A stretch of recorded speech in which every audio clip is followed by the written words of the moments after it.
Alright everybody, now I want to talk about plastic surgery and religion. I'm going to mix them in together and we're going to have a laugh everybody, because sometimes when people go through stupid things and be stupid, we have to laugh at them because it helps them change. And if we don't do certain things, they will never change. Things will keep repeating if you say it's a good thing and all that kind of stuff. Like when people are having babies very young at 13 and stuff like that. But they'll still go up to them and go, congratulations, I hear you're having a baby. You know what I mean? But anyway, back to plastic surgery. You know how people have got nothing wrong with them? They always think they're better. A little bit like an anorexic person. So maybe they've got a disease. An anorexic person saying that they're still fat. And yet they're skinny as all hell. Right? You have these people that go to plastic surgery and they've got too much money.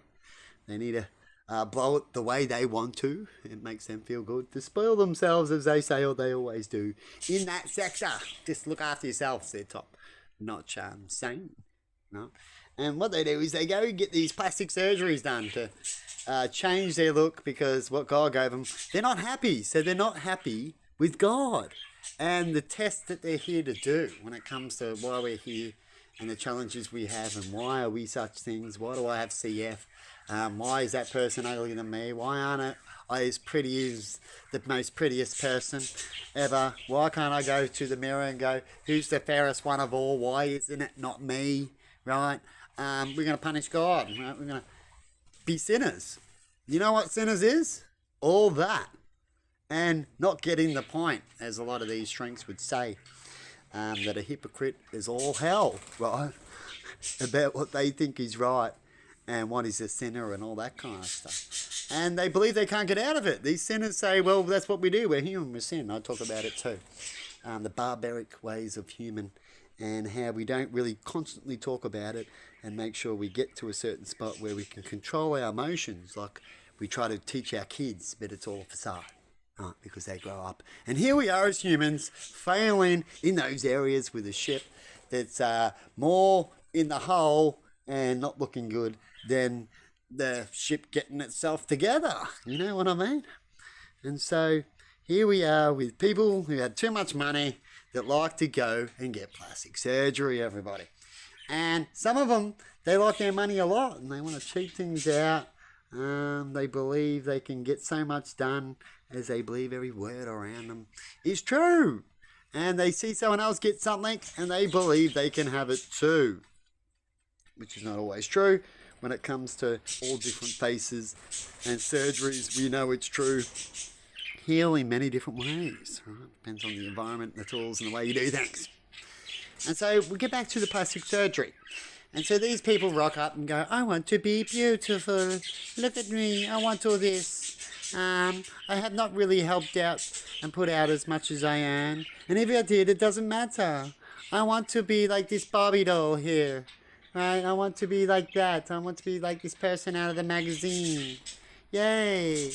And then they get their surgery done. Right? They know the risks. I know the risks, everything. Yeah, I know, but I'm going to take the risks anyway. Because I believe if you screw up, I will get more money. And I believe with money, I'll be able to fix everything. And so I'm going to take that risk and go with you see? And that's what we do in life. Either way, you know what I mean? And so they get the surgery done. And the next minute they come out with these huge fish lips. Goes wrong a little bit later, does in here, and they look like these pancakes. Check out the internet. Type up plastic surgery's gone wrong. Pancakes, right? Look at them. And then these things, after that happens, right, which is sad. It is sad, right? Here's the real side. Everyone wants the real side, so I'm giving it out. And it is sad. It really is that they go wrong and it didn't work out for them. And now they look like a fucking pelican out of the sideshow Bob or something, right? And they're having a whinge. They're like, oh, this plastic surgeon. In a way, they're right, but you took the risk, right? You took the risk. So there's no bitching. You should just go, took the risk, now look at me. I guess that's what I meant to be. That's what's meant to work out. I never believed in God because if I did, I probably wouldn't even change my face, you see.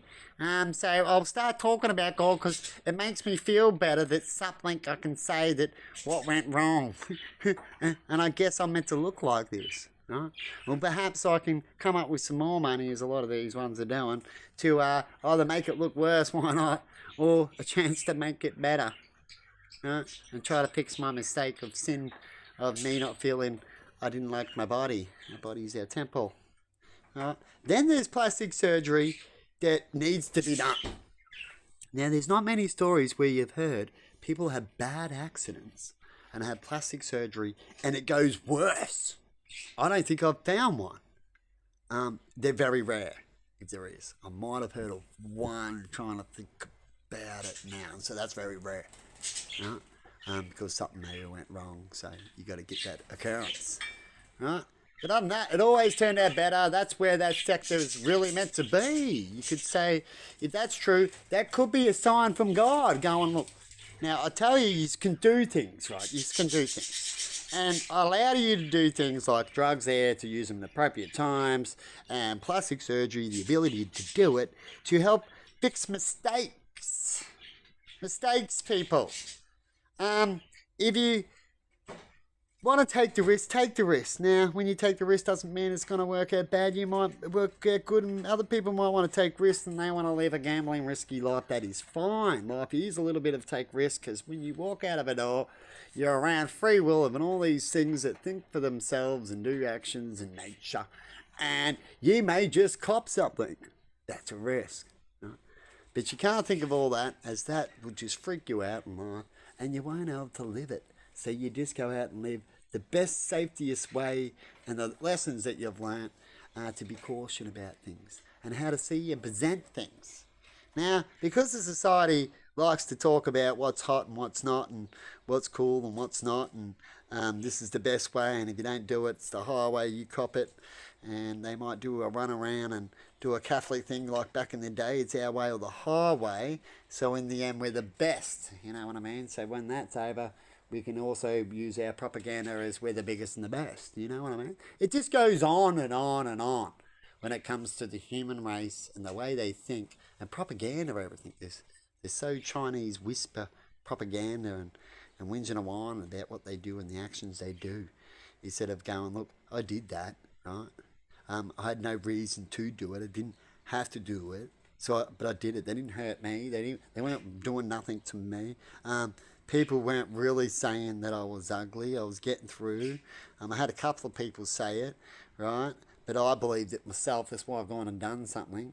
I let the propaganda get to me. I didn't know what beauty really meant because beauty is in behind the beholder. I didn't know what beauty meant when it comes to non-educated societies because they don't know what beauty is, and they'll sidetrack you and laugh at you and stuff like that, like a kid does when someone has an issue with the looks of or the way they speak or do, maybe wearing a gas mask down the street because they can't take toxins. We'd laugh at them and carry on, but it's not right, is it? But you can see society in another way still doing the same thing. They grow up and be the same thing. It's very sad. It's amazing when you really think about things that we're actually functioning as good as we are. And you know the best way to function in such a society that's so corrupted and so twisted is that you're better off being in the facade, you see. Because that way you let it go. Be in the dream, the facade, till the moment happens, like the people in Gaza. And found out their leader is more terrible than they thought, and they're already taken over. And the ones that didn't want to agree and not fighting are screwed because they were just there, bad timing, as they say. And that's the real world. You can be in a factory at any day thinking all things are sweet, my life's sweet, I don't know nothing about it. And there goes a bomb. Right? Well, you know something about it now and it's too late, and maybe your family will. Right? Facades we live in. It's pretty sad, eh? No, same facades. You'll say that there's free will, that there's a country that protects us all if it wants to, and all those kind of things. We don't need to have a big army. When it comes to army sizes, we could be crushed so easy because we've got allies. But then when it comes to the last World War II, The Allies didn't step in unless they really needed to. They rather just go, no, we'd rather heal it this time. It's just what the Americans did until Pearl Harbor attacked, hey? And the devil stepped in and went, oh, hang on. They're not going to get out of that easy. I'm going to send them another bloody competition to play with. Right? Make it a little harder for them as they wanted to avoid what they said they were. But anyway, have a good one and see you later.